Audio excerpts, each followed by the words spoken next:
Make una help me tell Tinubu say Russia don dey test microphone make you no drag us enter dis war for inside Niger.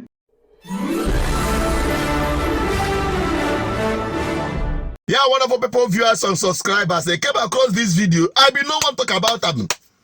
I be no one chook mouth for inside this matter because you don't tire me. Talking about this Jagaban occupying Aso Rock, trying to drag Nigeria to Niger Republic war. Make una take una eye see the body language of Russia.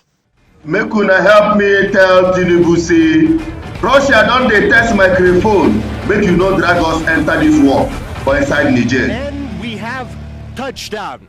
The Russian swans have come to South Africa. Blackjack, NATO reporting name, officially the Tu-160, Russia's strategic nuclear bombers. This is the furthest south that they have ever been. We're closer to Antarctica than we are to Russia at this point. Now, ordinarily, a nuclear bomber doesn't make the most welcome guest, but this is a symbol of trust between Russia and South Africa. Now, you can love them or you can hate them, but this is a majestic aircraft. The world's heaviest supersonic military aircraft. This thing weighs in at almost 300 tons, capable of staying in the air for an entire day. We all have different definitions of what it is to be a friend, but if you're comfortable inviting a supersonic nuclear bomber for a visit, you're pretty good friends. We're gonna go meet the pilots. They're pretty tired. This has been a long journey, but the press and these aircraft have caused quite a stir here. Dozens and dozens of journalists come to see the site. The press are very eager to talk to them.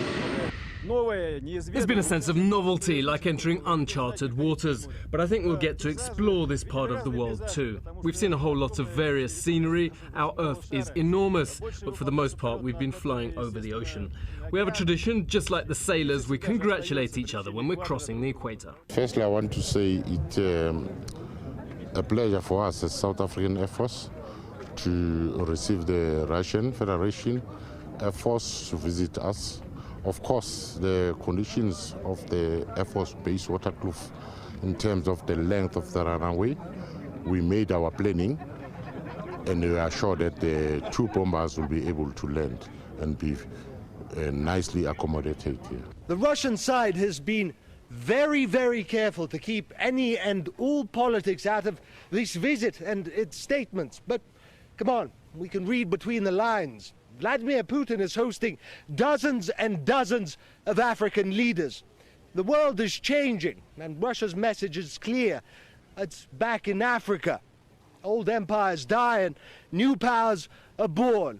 And for Russia, 21st century, Africa is the place to be. That is the nuclear aircraft, one of the most dangerous aircraft. War machine. Russia is doing, will I say is a test driving for them to just come and say they are on a courtesy visit.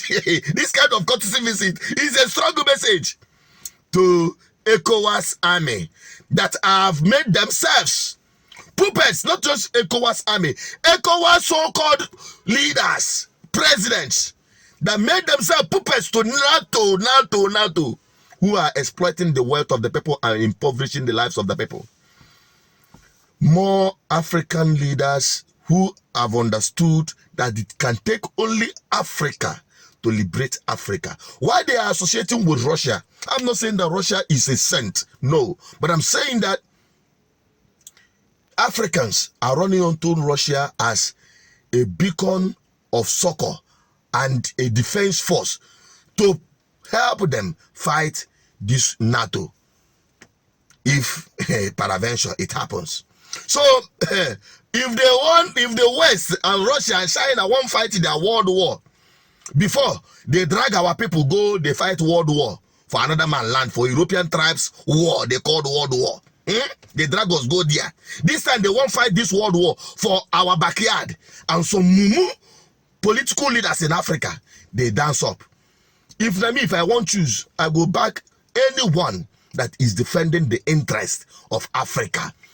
Africans, sit back and fix your homeland. It can only take you to develop yourselves and not the West. Not even China or Russia. Develop yourselves, because they did develop themselves by themselves. Now one in short, or they give Tinubu, make you help us. Tell Tinubu, no drag us enter this kind of war. Make the world hear them say Nigerians are not in support of any war in Niger in the name of ECOWAS. We are sounding it as a warning. We are no longer giving advice to the man when no get ear. And the Nigerian army, if you not like, make an illegitimate president when no meet up with the constitutional requirement to be president, continue commanding you into your doom. Me, I am an advocate of good governance. I'm a pro-democracy, but democracy is relative, meaning that it is the people that will define their democracy. Hear this. The Nigerians have defined their democracy by having to upturn a corrupt puppet of the West as their president, removing him from office through the military. And they are in support of it. Allow them to have a meaningful transition back to their own kind of democracy, where they can produce a president that is a Nigerian by blood and by heart and commitment. Don't drag yourself enter there. Those where they advise Tinubu, make una advice on where. I'm signing out from here. Keep subscribing, keep sharing, and don't forget to drop your comment. Bye-bye for now.